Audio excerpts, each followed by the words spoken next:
Resepnya untuk melawan hujah ini sudah saya tukil dalam kitab An-Nawawiyus Syadid fi Qam'i Hadaya Minil Imanil Adid, yaitu bom nuklir untuk menumpas ngigaunya imad yang keras kepala.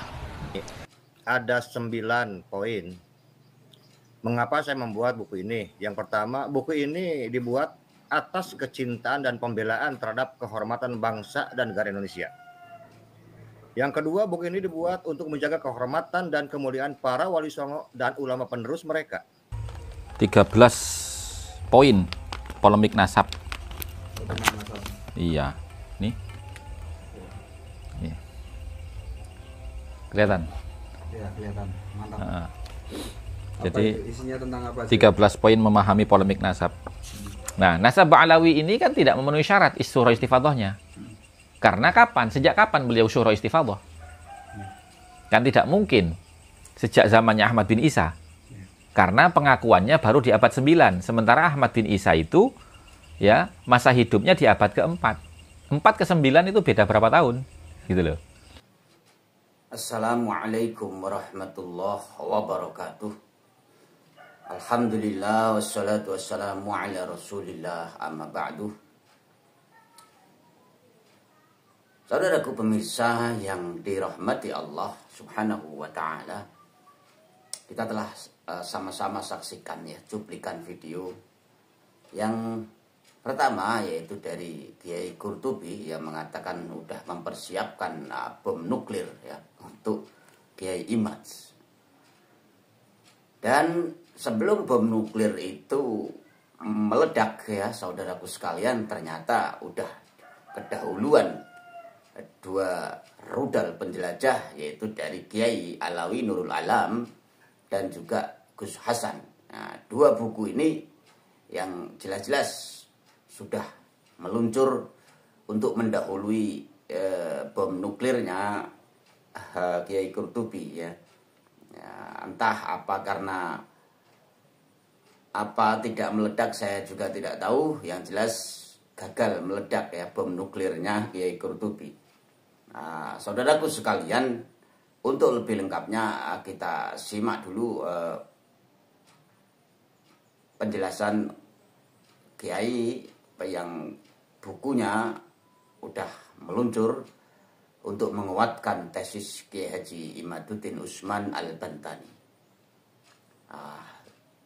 Tidak usah berlama-lama, mari kita saksikan bersama. Alam Al-Bantani, saya ingin bertanya ini, latar belakang kenapa Pak Kiai itu menulis buku yang menurut saya itu sangat tebal dan berat itu bukunya. Kalau tidak salah ratusan halaman dan babnya juga luar biasa. Silakan Pak Kiai.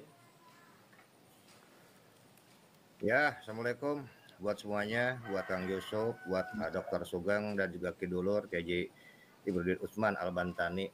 Ada 9 poin mengapa saya membuat buku ini. Yang pertama, buku ini dibuat atas kecintaan dan pembelaan terhadap kehormatan bangsa dan negara Indonesia. Yang kedua, buku ini dibuat untuk menjaga kehormatan dan kemuliaan para wali songo dan ulama penerus mereka. Yang ketiga, buku ini dibuat untuk menjaga dan menguatkan tesis ilmiah Kiai Haji Imaduddin Utsman Al-Bantani tentang mu'allaqun fi nasabi Ba'alawi ila Rasulillah. Maksudnya adalah tentang terputusnya nasab Ba'alawi kepada Nabi Muhammad SAW. Yang keempat, dengan adanya buku ini diharapkan menambah energi untuk bangkit dan membuat ketegasan demi kebenaran. Yang kelima, agar umat Islam terhindar dari kesesatan dalam beragama. Yang keenam, meluruskan sejarah Nusantara, para ulama dan pahlawannya yang dibelokkan dari sejarah sebenarnya. Yang ketujuh adalah menyadarkan masyarakat Indonesia bahwa ancaman nyata bagi NU, NKRI, dan Pancasila masih ada dan akan terus berjalan. Yang kedelapan, membersihkan benalu dari nasab suci Nabi Muhammad SAW. 9, mempertahankan integritas, kredibilitas para kiai, ustadz, ajengan asli Nusantara atau bumi putra dari hinaan, caci maki, dan pengkastaan dari oknum Ba'alwi. Yang ke-10, bahwa pribumi wajib menjadi tuan rumah dan dihormati di negerinya sendiri. 11, menghapuskan perbudakan spiritual dan intelektual seperti zaman jahiliyah. Mungkin itu ada 11 poin yang menjadi acuan saya, niat saya untuk membuat buku tersebut. Begitu Kang Yusuf. Ya, baik. Mungkin yang menarik di sini adalah ingin menguatkan terhadap kajian Kiai Imad. Nah, untuk menguatkannya di sisi mana nih, Pak Kiai? Menguatkannya itu, jadi saya kan melihat sini ada 4 lah, ada 4 yang penting, bahwa sebetulnya bahwa Nasabawi ini gagah atau unggul dalam disiplin ilmu nasab, kemudian juga dalam ilmu sejarah, dalam ilmu fisiologi, dan juga dalam ilmu biologi modern atau DND. Nanti itu bagiannya Pak Dr. Sugeng, ya kan begitu. Jadi ada 4 poin yang saya soroti yang paling banyak dalam 40 bab 302 halaman tersebut. Tuh Pak Yusuf.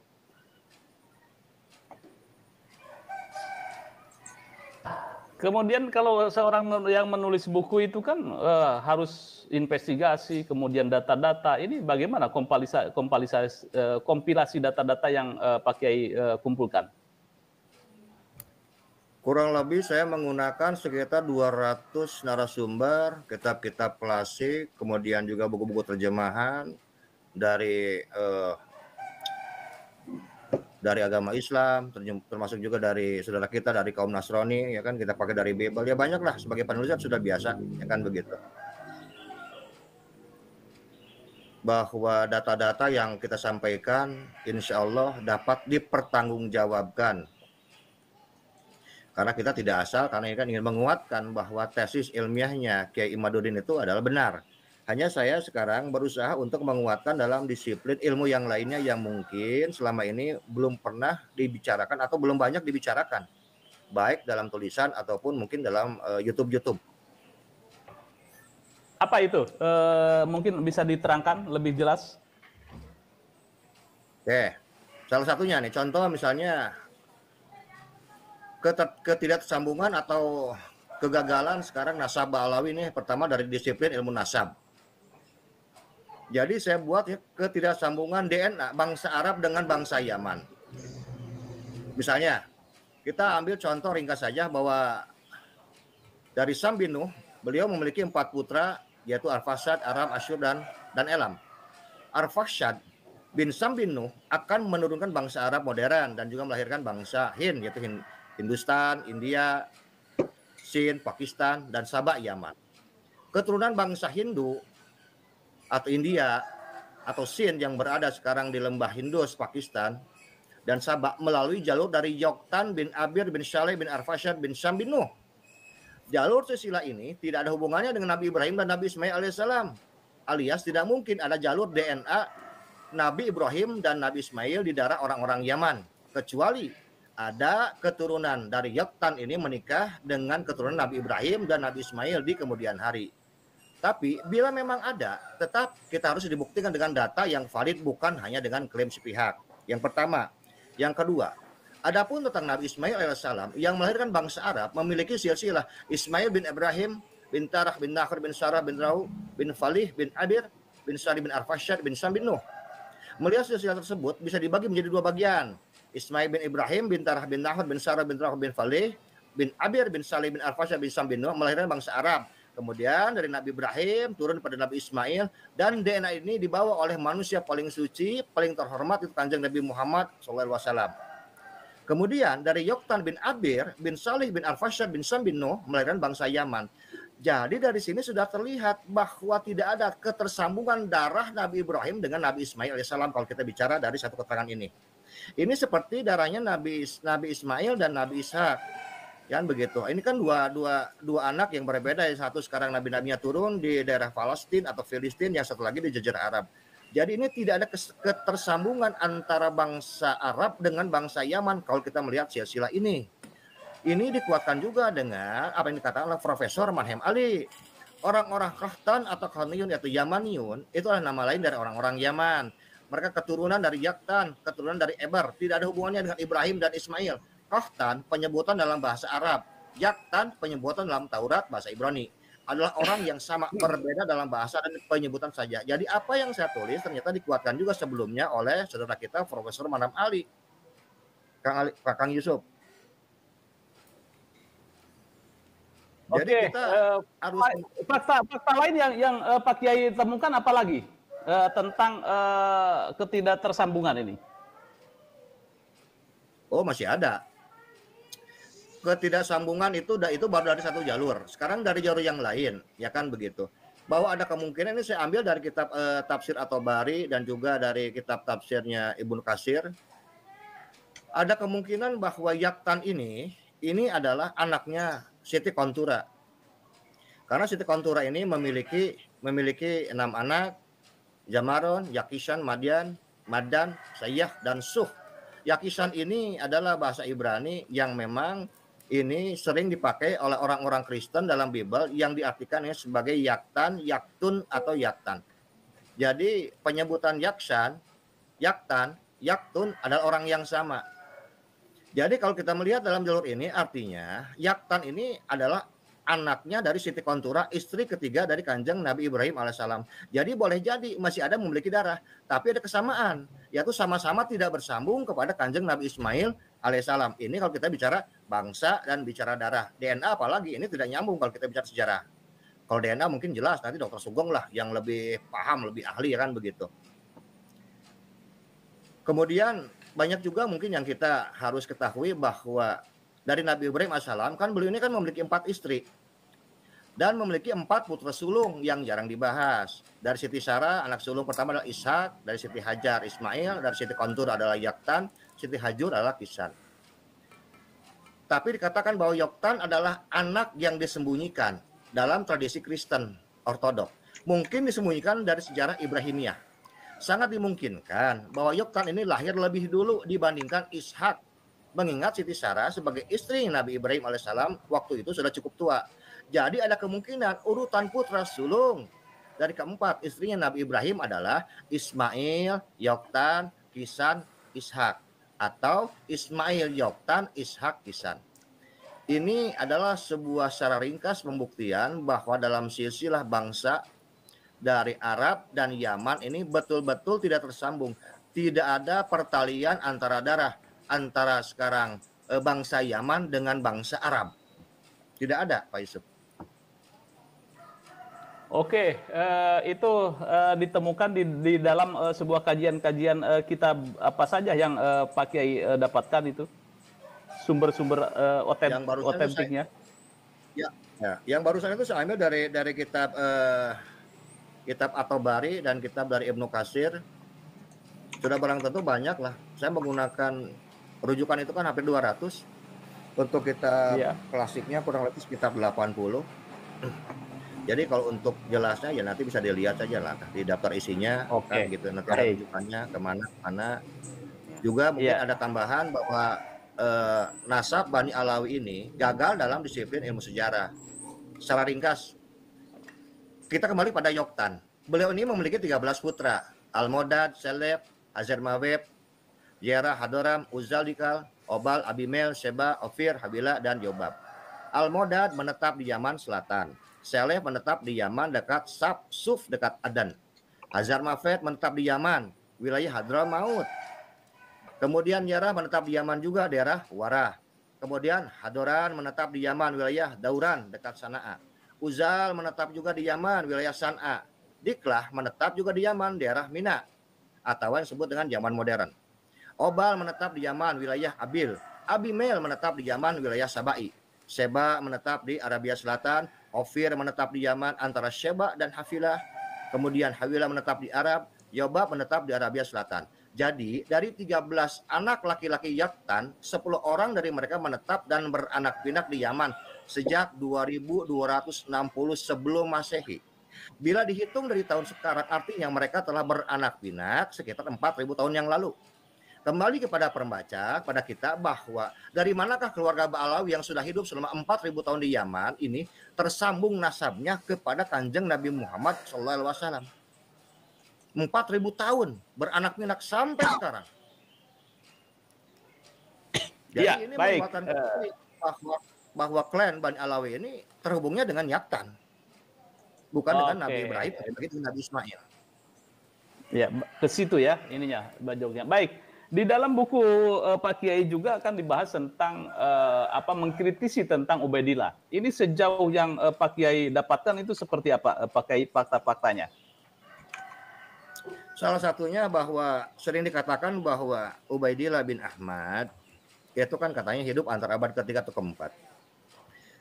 Setelah saya cek ulama-ulama Ahlussunnah wal Jamaah 4 madhab yang hidup di Baghdad mulai sekarang dari Basrah, Kufah, itu tidak ada satupun ulama-ulama yang hidup abad ketiga dan keempat Ahlussunnah wal Jamaah yang menjadi muridnya atau yang menjadi gurunya Ubaidillah bin Ahmad. Jadi pertanyaannya bahwa ini Ubaidillah bin Ahmad ini sebetulnya hidupnya di mana? Di Irak? Kalau di Irak di mana? Kan tidak mungkin sekarang. Apalagi beliau seorang mustahid. Mustahid kan harusnya masyhur, banyak dikenal, banyak santri, punya karya. Lah ini karya tulis nggak punya, santrinya nggak disebutin, majelis taklim untuk belajarnya nggak ada, pengakuan dari ulama-ulama yang hidup sekarang sejaman dengan beliau di Irak juga nggak ada. Ini jadi sangat-sangat aneh dan tidak logis buat kita. Jadi kalau misalnya dikatakan bahwa Ubaidillah tokoh fiktif, saya setuju, karena tidak ada buktinya. Dalam kitab-kitab 4 madhab yang hidup di zamannya itu tidak pernah dikatakan ada Ubaidillah bin Ahmad. Apakah menjadi muridnya ataukah menjadi sekarang gurunya? Ini sangat aneh sekali. Oke, baik. Saya ini sedikit juga ada yang saya kritisi, bukan kritisi. Ada di bab 38. Agama Islam bukan agama nasab. Ini maksudnya apa Pak Kiai? Ya betul. Agama Islam bukan agama nasab karena nasab mulia seseorang itu bukan menjadi syarat sah seseorang menjadi soleh. Apalagi dengan nasab mulia menjadi syarat sah orang masuk surga. Itu nggak ada ceritanya. Harus dengan iman dan amal soleh. Dengan akhlak yang baik. Bukan karena nasab. Nggak ada itu. Apabila sekarang agama Islam disandarkan pada nasab dengan mulia, lalu bagaimana dengan 10 sahabat Nabi Muhammad yang tidak memiliki darah Nabi Muhammad dan Nabi Muhammad menjamin mereka masuk surga? Kesian sekarang Bilal bin Rabah, Abdullah bin Mas'ud, Mu'ad bin Jabal, mereka semua tidak memiliki darah kanjeng Nabi Muhammad. Tapi Nabi Muhammad jamin mereka masuk surga. Ini sebuah hadis sahih dan masyhur yang sebetulnya memberitahu kepada kita bahwa nasab itu bukanlah sebuah jalan untuk pasti masuk surga, enggak. Nasab itu bukan untuk dibangga-banggakan secara berlebihan. Karena kebanyakan dari ulama kita itu justru mereka itu tawadu, mereka merunduk seperti padi. Di mana mereka tahu bahwa mereka memiliki nasab yang lebih baik, mereka justru malu bahkan takut tidak mampu mempertanggungjawabkan silsilah atau darah karuhun, darah leluhur yang mereka miliki dalam dirinya. Pak Yusuf sebenarnya begitu. Dua pertanyaan lagi, yang satu tentang pengaburan sejarah. Ini bagaimana fakta-fakta yang Anda paparkan itu tentang pengaburan sejarah? Banyak sekali sebetulnya pengaburan sejarah, termasuk yang tadi ya kan begitu tentang silsilah, itu kan kita bicara sejarah. Tentang ketersambungan sekarang, pemaksaan ketersambungan nasab Ba'alawi sekarang dengan zuriat Nabi atau dengan darah kanjeng Nabi. Itu kan nggak ada, pasti nyambungnya itu kan harus dari anak cucunya Yaktan. Apakah ada sekarang anak cucunya Yaktan yang menikah dengan anak cucunya kanjeng Nabi Muhammad SAW di bawahnya? Sampai sekarang saya belum pernah menemukan datanya. Dan jelas kalau masalah nasab, saudara kita Ki Haji Imaduddin Utsman itu lebih paham lah. Kalaupun ada, pasti akan disampaikan oleh para ulama. Banyak sekali pengaburan sejarah seperti sekarang, mungkin nanti ada bagiannya Pak Dr. Sugeng mungkin lebih paham. Cuman saya ingin membahas sedikit saja dengan apa yang sudah ada. Ini kan dalam tes DNA kan dikatakan bahwa ada kemungkinan bahwa Ba'alawi ini tersambung dengan Yahudi suku ke-13. Ini cukup menarik. Yaitu di luar keturunan ke-12, putra Yakub bin Ishak bin Ibrahim. Karena yang kita tahu bahwa Nabi Yakub itu kan disebut anak-anaknya 12, disebut dengan Bani Israel. Mereka semua adalah laki-laki, betul. Cuman ada satu lagi yang jarang disebutkan, yaitu anak bungsunya, yaitu Dinah binti Yakub. Nah inilah yang disebut dengan suku Yahudi generasi ke-13. Karena setelah dicek, saya lihat dari beberapa data, ternyata bahwa Ba'alawi ini yang besarnya itu adalah grupnya adalah Y, DNA-nya itu justru maternity, yaitu ibu dari pihak Yahudi. Kalau kita bilang ibu dari pihak Yahudi, ya tidak ada lagi. Kalau kita bicara tentang keluarga besar Yahudi, ya kita pasti akan mengambil Bani Israel. Laki-laki 12, sekarang yang terakhir yang bungsunya adalah perempuan. Jalur ibu, jalur maternity itu dari Dinah binti Yakub alaihissalam. Ini saya cukup banyak memberikan keterangan. Ini karena menyinggung tentang DNA, mungkin Kiai Imad, saya lemparkan dulu ke Dr. Sugeng ya, Kiai Imad. Ya. Monggo Dr. Sugeng, ini menarik ini karena saya kalau Pak Kiai Alawi ini mengerti nih tentang DNA. Saya tidak tahu ini background. Itulah tadi saudaraku sekalian penjelasan Kiai Alawi Nurul Alam mengenai bocoran isi buku karangan beliau ya. Luar biasa saudaraku sekalian. Dan ini menunjukkan bahwa karya ilmiah itu harus didukung atau dibantah dengan karya ilmiah pula ya kan, bukan dengan caci maki, hujatan dan lain sebagainya. Seperti yang kita lihat dari para pendukung-pendukung Ba'alawi ini selama ini mayoritas dengan cacian, ancaman dan persekusi dan lain sebagainya. Ini mari ini sebagai contoh cerdas ya untuk mencerdaskan masyarakat gitu loh. Selanjutnya mari kita simak bocoran ya, buku karangan Gus Hasan ya tentang 13 poin ya. Ini mari kita simak bersama-sama. Kelihatan? Ya, kelihatan. Mantap. Jadi isinya tentang apa? 13 poin memahami polemik nasab. Kalau daftar isinya itu ya yang satu pedoman memahami polemik nasab. Kemudian pentingnya menjaga kemurnian nasab keturunan Rasulullah SAW. Kaedah penetapan nasab menurut para ulama ahli nasab. Itu. Terus sebab-sebab batalnya nasab atau keraguan di dalamnya. Apakah Imam Syafi'i ahli nasab? Gitu kan? Kontradiksi Syekh Mahdi Ar-Rajai antara kitabnya dan pernyataannya. Itu terus pentingnya kitab sezaman untuk memverifikasi keabsahan silsilah nasab seorang. Kemudian kutipan para ulama yang bukan ahli nasab yang mengutip makalah dari kalangan habaib atau Ba'alawi, apakah bisa dianggap mengisbat? Itu. Terus 8 kontroversi kitab Abnaul Imam fil Misra Wassam Al-Hasan wal Husain. Kontroversi kesayyidan kaum Ba'alawi atau habaib.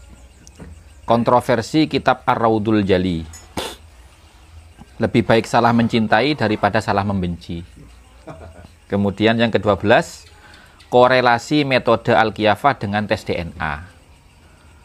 13, perlu kita pahami definisi tesis itu apa, dan apa yang disebut tesis, apa saja syarat untuk bisa disebut tesis. Itu yang terakhir. Ini semacam buku saku gitu ya? Ya, jadi buku ini saya buat itu karena permintaan teman-teman di YouTube maupun di TikTok ya, yang DM saya untuk membuat buku saku seputar polemik nasab selama 2 tahun terakhir ini. Gitu. Akhirnya saya bikinlah sesuai dengan apa yang saya alami selama 2 tahun di dalam mengomentari, juga membahas tentang polemik nasab, ya ini, 13 poin ini. Yang sering diperdebatkan di medsos gitu. Ya alhamdulillah untuk pertama ini kita cetak 2000 buku dan 1.500 sudah laku. Tinggal 500 yang belum laku. Berarti kalau mau beli ini harus cepet-cepetan ya? Iya, iya monggo. Mumpung masih ada 500, monggo silahkan gitu. Pokoknya nanti nomor teleponnya saya J. langsung ke Gus Hasan. J, ngoten niku. Jadi untuk teman-teman yang ikut berkomentar di polemik nasab di medsos, dengan membaca buku ini dia bisa paham arahnya kemana, maksudnya bagaimana dan seperti apa. Ya tujuan saya sih sebenarnya untuk menggalang dana tadinya menggalang dana pembuatan pondok pesantren saya bikin buku ini. Insya Allah ada yang kedua, cuma belum selesai. Belum selesai. Tentang apa namanya, meluruskan sejarah sesuai dengan manuskrip dan sejarawan lokal Nusantara. Itu. Artinya kan gini, manusia itu kan harus take and give ya, saling memberikan manfaat. Jadi saya memberikan manfaat dengan buku itu, panjenengan memberikan manfaat ke saya untuk membantu pembangunan pesantren. Itu tujuannya. Ini baru selesai, baru 100 ini yang jadi, tinggal 1800-nya insya Allah hari Selasa sudah selesai semua.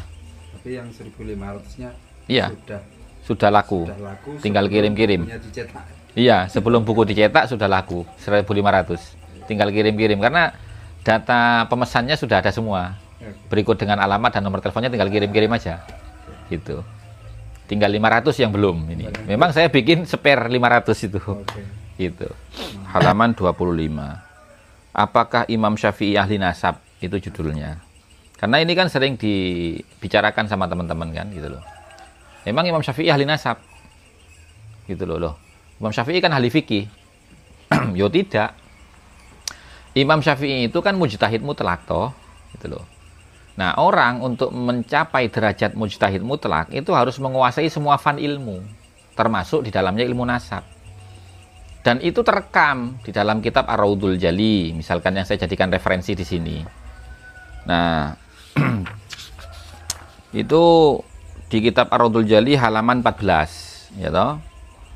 Di situ tertulis, waruya anna Harun ar-Rasyid mazala yas'alul Imam Syafi'i radhiyallahu anhu fi ayyami mihnatihi an anwa'il ulum fayajibuhu bi ahsani jawabin hatta idza qala lahu kaifa ilmukal ansab, ya kan? Qala ya Amirul Mukminin dzaka ilmun la yasa'una jahluhu. Gitu loh. Nah, jadi Sultan Harun ar-Rasyid itu kan menguji keilmuan Imam Syafi'i. Dengan cara apa? Dia bertanya berbagai macam disiplin keilmuan kepada Imam Syafi'i. Dan dijawab oleh Imam Syafi'i itu dengan jawaban yang terbaik. Sampai ketika Sultan Harun ar-Rasyid itu bertanya tentang masalah ilmu nasab. Imam Syafi'i mengatakan, kami ini sangat menguasai ilmu nasab. Gitu loh. Bahasanya kan begini, dzaka ilmun la yasa'una jahluhu, gitu kan. Ini adalah ilmu yang tidak boleh kami itu tidak mengetahuinya. Artinya ya menguasai Imam Syafi'i di ilmu itu, gitu loh. Makanya Imam Syafi'i itu membuat satu kaidah di dalam syuhra wal istifadhah, gitu loh. Apa kata Imam Syafi'i ya? Ini saya tulis di halaman ke-23, halaman sebelumnya. Sebab-sebab batalnya nasab atau keraguan di dalamnya. Imam Syafi'i berkata dalam kitab Al-Um juz 8 halaman 204. Yasha'u syahadatu 'alan nasabi idza sami'ahu yantasibu zamanan. Ya, orang itu boleh bersaksi atas keabsahan satu nasab ketika dia sudah mendengar bahwasanya orang tersebut memang berintisab kepada nasab tersebut zamanan, dalam waktu yang lama. Gitu loh. Au sami'a ghairahu yansibuhu ila nasabihi, atau dia mendengar orang lain itu juga nasabnya bermuara kepada nasab yang akan disaksikan oleh dia. Gitu loh. Walam yasma'u dafi'an, dan dia sama sekali belum pernah mendengar adanya penolakan terhadap orang tersebut yang mengisbatkan nasabnya kepada satu nasab tertentu. Walam yara dilalatan yartabu biha, dan dia tidak melihat satupun alasan yang menyebabkan nasab orang tersebut itu ketersambungannya meragukan, gitu loh. Nah, kemudian Imam Ar-Rauyani itu menjelaskan maksud daripada apa yang disampaikan Imam Syafi'i, ya. Bagaimana kata beliau? Fahadhihi syara'itu arba'un, maka ini adalah syarat-syarat yang 4. Tuluz zaman, yang pertama tuluz zaman. Nah, tuluz zaman itu dijelaskan lagi oleh ulama yang lain di dalam bab syuhra wal istifadhah. Ya. Apa itu syuhra istifadhah? Asyuhra wal istifadatu bisiyadah. Syuhra itu terkenal, wastifadah. Syuhra itu terkenal, dikenal, wal istifadah itu terkenal. Gitu loh. Jadi dikenal dan terkenal bisiyadah dengan gelar kesayitannya. Bi ayyakuna aba'uhu wa ajdaduhu, dengan adanya bapak-bapak mereka atau kakek-kakek mereka, ma'rufina dikenal, masyhurina terkenal, bisiyadati dengan gelar kesayitan. Bihaisu ya'rifunahum, dengan sekiranya semua orang mengenal mereka, bisiyadati dengan gelar kesayitannya, fi jami'il ajyal, dari generasi ke generasi. Gitu loh. Nah, itu syaratnya syuhra istifadah menurut pandangan Imam Syafi'i. Dan komentarnya Imam Ar-Rawiyani ketika mengomentari pendapatnya Imam Syafi'i di dalam syarat syuhra istifadah. Kemudian wa nasabu ghairuhu iyahu, dan ada nasab lain, ada orang lain yang nasabnya juga bersambung kepada nasab yang sedang diklaim dia. Gitu loh. Wa adamud dafi, dan tidak ada penolakan. Wa adamul adillatil lati hiya sababur ribah, dan tidak ada alasan-alasan yang menyebabkan nasab tersebut diragukan. Maka itu namanya syuhra istifadah. Nah, kalau nasab ba'alawi ini? Nah, nasab ba'alawi ini kan tidak memenuhi syarat syuhra istifadahnya. Karena kapan? Sejak kapan beliau syuhra istifadah? Kan tidak mungkin sejak zamannya Ahmad bin Isa. Karena pengakuannya baru di abad 9. Sementara Ahmad bin Isa itu ya masa hidupnya di abad ke-4. 4 ke 9 itu beda berapa tahun? Gitu loh. Nah, di abad ke-9 baru Ali As-Sakron itu mengklaim bahwasanya nasabnya bersambung kepada Rasulullah melalui Alwi bin Ubaidillah yang diklaim sebagai salah satu anaknya Ahmad bin Isa, ya toh? Itu belum syuhra istifadah. Belum. Karena di kitab Al-Burqatul Musiqa itu ya jelas tertulis di situ nama daripada pengarangnya itu menggunakan gelar Syekh Ali bin Abu Bakar As-Sakron, tidak menggunakan gelar Sayyid atau Habib. Gitu loh. Artinya ketika dia mengaku sebagai dzurriyyah Nabi, itu belum dikenal orang. Berarti kan tidak sesuai dengan persyaratan syuhra istifadahnya Imam Syafi'i. Tulu zaman. Tulu zaman itu dari masa pongkol nasabnya hidup, yaitu Ahmad bin Isa, sampai sekarang. Tidak boleh ada putus. Makanya Kiai Imad mengatakan keterputusan sanad periwayatan silsilahnya. Maka itu menjadikan dilalah allati hiya sababur ribah. Alasan-alasan yang menyebabkan nasabnya diragukan. Gitu loh. Itu kira-kira isinya. Cukup jelas ya, saudaraku sekalian. Inilah contoh generasi-generasi Nahdlatul Ulama ya. Dari dulu, dari sesepuh-sepuh kita adalah dengan cara seperti ini, gitu, cara perdebatan sesuatu itu tidak dengan emosi, marah-marah dan lain sebagainya. Ini contoh yang sangat baik. Nah, ini harap lalu apalagi yang kita butuhkan dengan dalam hal ini. Sebetulnya polemik ini tidak akan menjadi bahaya jika disikapi dengan hati yang bersih, ya kan? Tidak dengan emosi. Kalau dengan emosi selama ini ya seperti ini, akhirnya persekusi dan lain sebagainya karena emosi yang dikedepankan. Coba kalau ditanggapi dengan baik, karena ini ilmiah, harus dilawan dengan ilmiah. Kalau memang tidak bisa, ya taslim, diam. Untungnya apa? Nah, kan gitu. Kalau memang tidak ada untungnya, orang mengaku sebagai nasab, nasabnya tersambung pada Rasulullah SAW, kalau murni dengan ikhlas, ya insya Allah akan bisa menerima dengan ini. Ya sudah, harus diterima, saya legowo. Ya sudah, kalau selama ini memang tidak terbukti sebagai cucu Rasulullah, kan seperti itu.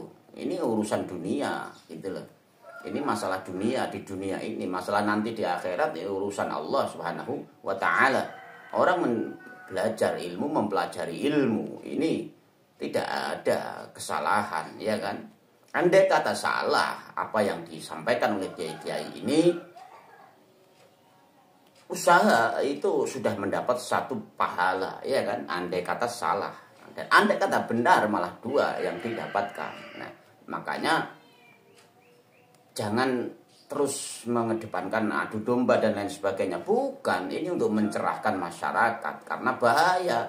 Nah, kalau sudah tahu bahwa para habaib ini tidak tersambung sanadnya kepada Rasulullah Shallallahu Alaihi Wasallam, lalu kita masih terus menganggap mereka, golongan mereka tersambung cucu Rasulullah, malah bahaya nantinya. Bagaimana apa yang kita jawab?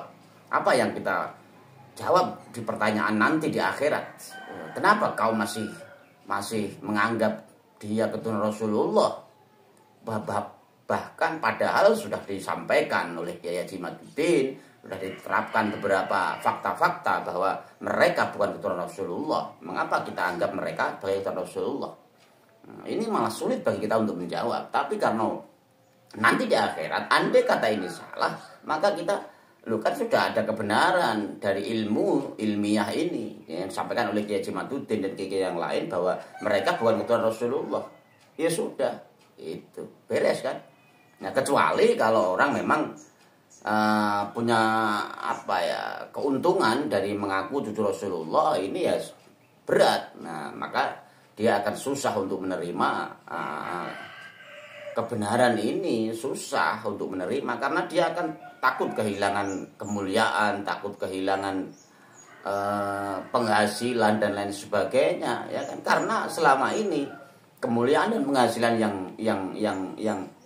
yang dia andalkan hanya nasab ini, ya, bukan dengan ilmu. Tapi kalau ilmunya banyak, maka tidak pengaruh. Karena kemuliaan yang selama ini mereka dapat, ya karena ilmu. Maka andai kata pun sudah diputuskan oleh negara bahwa mereka bukan zuriat Rasulullah, maka yang berilmu tetaplah dihormati, tetap mulia kedudukannya, tidak ada berpengaruh. Tapi yang orang-orang yang hanya mengandalkan nasab saja, ya pasti akan kehilangan semuanya itu. Dan itu yang mereka takutkan. Oleh karenanya mereka marah, emosi untuk menanggapi ini semua, gitu loh. Bukan karena ini. Dan ini yang dicontohkan ini para kiai ini karena demi masyarakat, ya. Karena untuk masyarakat akhirnya yang diluncurkan pemikirannya langsung meluncur. Bukan seperti Kiai Qurtubi.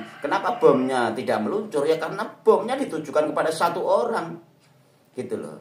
Kajian yang dia lakukan, ya, itu karena hanya untuk satu orang Kiai Imad. Coba ditujukan untuk masyarakat, kan tidak perlu untuk menunggu Kiai Imad, ya kan? Padahal ini demi masyarakat. Apa yang dilakukan Kiai Imad ini pun demi masyarakat, bukan untuk Ba'alawi. Masalah Ba'alawi menerima atau tidak itu urusan Ba'alawi, ya kan? Kiai Imad, ya dia mengatakan kajiannya diluncurkan saja. Masyarakat menerima atau tidak itu urusan masyarakat. Dan ternyata mayoritas masyarakat ini sangat menerima kajian apa yang dilakukan oleh Kiai Imad, ya, karena berdasarkan ilmiah dan tidak melanggar, tidak menabrak logika seseorang, gitu. Begitu ya saudaraku sekalian yang dirahmati Allah, semoga negara ini senantiasa dilindungi oleh Allah Subhanahu wa taala. Dan pemirsa semua sekalian, saudaraku sekalian, selalu dimudahkan urusannya oleh Allah Subhanahu wa taala, diberi kelancaran dalam segala usahanya. Siapapun yang sakit semoga diberikan kesembuhan oleh Allah Subhanahu wa taala. Anak-anak kita dijaga oleh Allah, dijadikan anak-anak yang soleh solihah. Dan negara ini semoga senantiasa dilindungi oleh Allah Subhanahu wa taala. Mohon maaf kurang lebihnya. Wallahul muwaffiq ila aqwamit thoriq. Assalamualaikum warahmatullahi wabarakatuh.